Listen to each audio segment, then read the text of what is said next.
Hey everyone, today we're going to be comparing a new Makeup Forever foundation, I don't even remember what it's called, but it's the glow one, and I'm going to be comparing it to the Makeup Forever Reboot foundation. There we go, focused. The Reboot foundation has been discontinued, and I believe the new Hydra Glow foundation is intended to replace it. So what I wanted to do is a side-by-side wear test of them so that anyone who already has Reboot, you can kind of decide if the new one is different enough to justify purchasing a new one before you use up your old one. And maybe I'm doing this mostly for me because my little gremlin brain wants the new one. I have already worn the new one and it is really, really nice. I have not worn it side by side with Reboot, so that's what I'm going to do today. The shades are not the same, so bear with me. That's because they changed their shade naming system between them coming out with Reboot and then coming out with the Hydra Glow. So in Reboot, I have Y244, and I believe this is closer to a winter shade for me, so it's going to be a little light, but it has for being like a yellow, has a pretty neutral undertone. So this is the Reboot swatch. And then in the new Hydra Glow, I have the shade 2N22, which is a little bit closer to a summer shade for me. And even this one, it almost is a little light as a summer shade. So this is the Hydra Glow in 2N22. This is a little light for my like true summer shade, but the shades in the formula run really strange. I also have with me 2Y32. I got Sephora samples to try to curb that purchasing urge, but since I have this other shade, I'll swatch it for you too. So this is 2Y32 in the new Hydra Glow formula. So they're not really all that, these two are not all that different, which I also don't like. There are not enough shades in the range for that similar. My skin prep was done a while ago. I didn't go super heavy with it because these are both like very hydrating foundations, so I don't tend to need a lot underneath them. Let's just go in. This is also like a fairly thin formula. It's not the thinnest, but I'm not going to use a sponge with it because I just don't want the sponge to absorb as much as I think it will.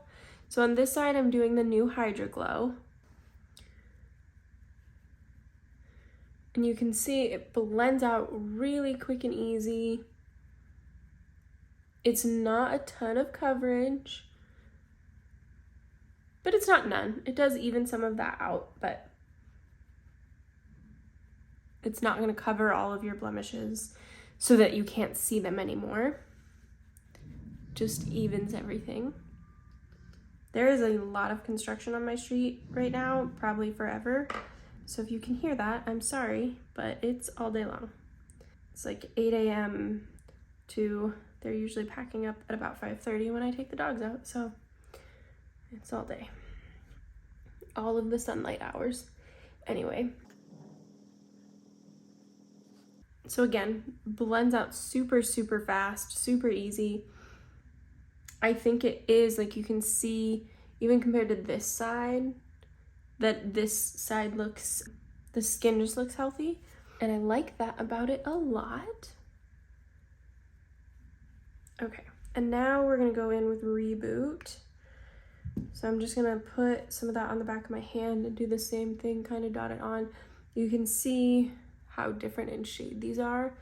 I like the shade of the Reboot better for me because it is more neutral, and they both have this fragrance, but they are different. The Reboot smells,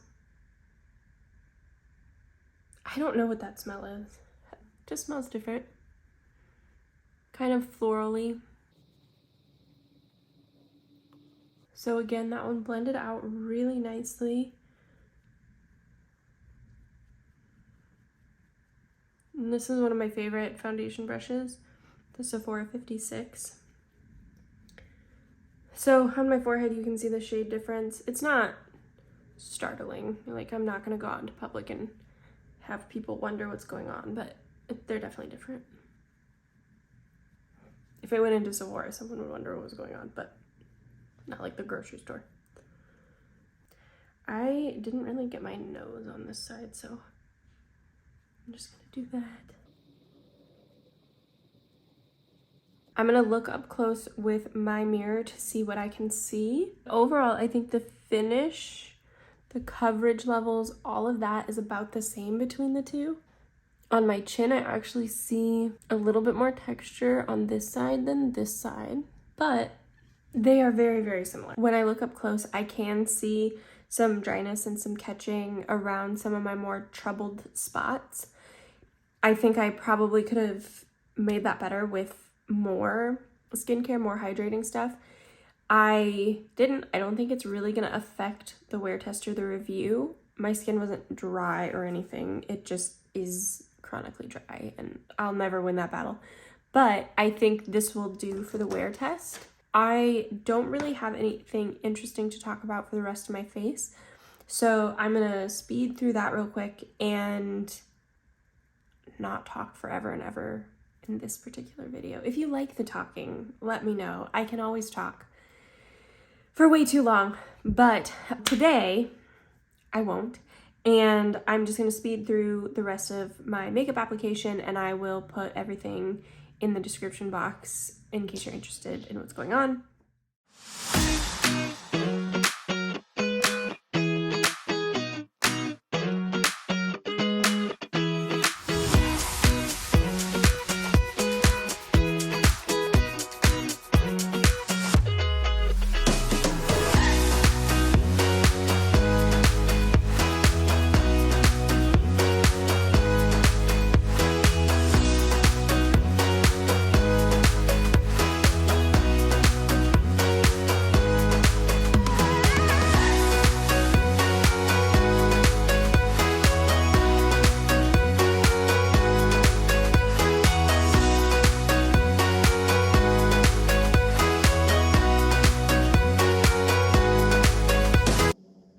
I'm back. This is the finished makeup look.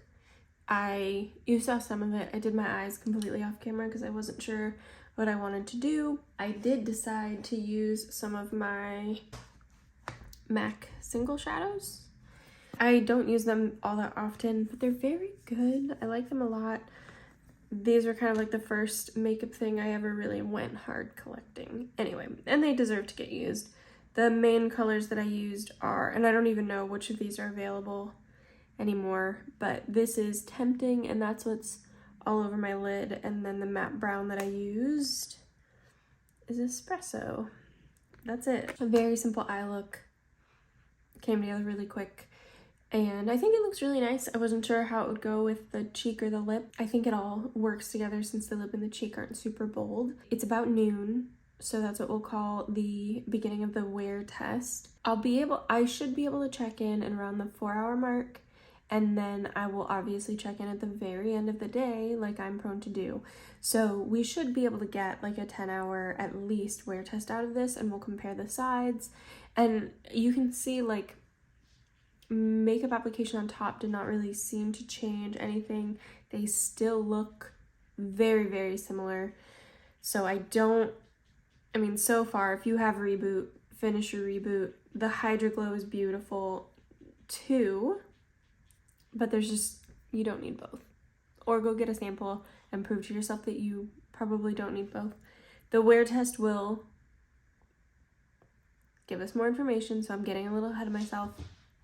Maybe they wear completely differently, but in my recollection, I don't think Reboot wears poorly. We'll just have to see. I will see you guys again in a little bit. It's 10:30 p.m. I did not do a midday check-in, so this is just 10.5 hours of wear. The day got weird. It's fine. Here we are to at least see the culmination of 10.5 hours of wear, which honestly I think is more like a normal length day of wear. If you recall, this is the Reboot, this is the Hydra Glow. Let's see, I'm gonna pull a mirror close to me. You can see I'm very shiny but it's on both sides. So both of them did get shinier throughout the day. I didn't powder or touch up in any way. I think overall, they both stayed on, so there's like oil transfer or whatever when I touch, but you can see like they didn't wear off on my forehead. We still have blush in place, so it didn't fade off too bad on the cheeks on either side. If we're looking like very up close here,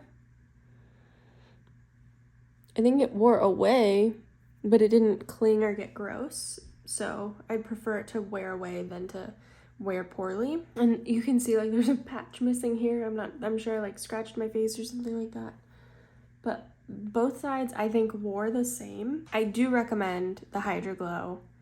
It's very, very nice. But if you have the previous released Reboot formula, you don't need the Hydra Glow.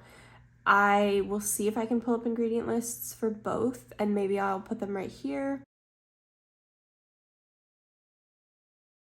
I'm sure they changed some of the ingredients, the fragrances are different, things like that. Overall, again, if you have the Reboot, you do not need Hydra Glow, but if you were sad about Reboot being discontinued, don't worry, Hydra Glow has like a very similar finish and will likely work just as long as you're not sensitive to any of the ingredients in the Hydra Glow.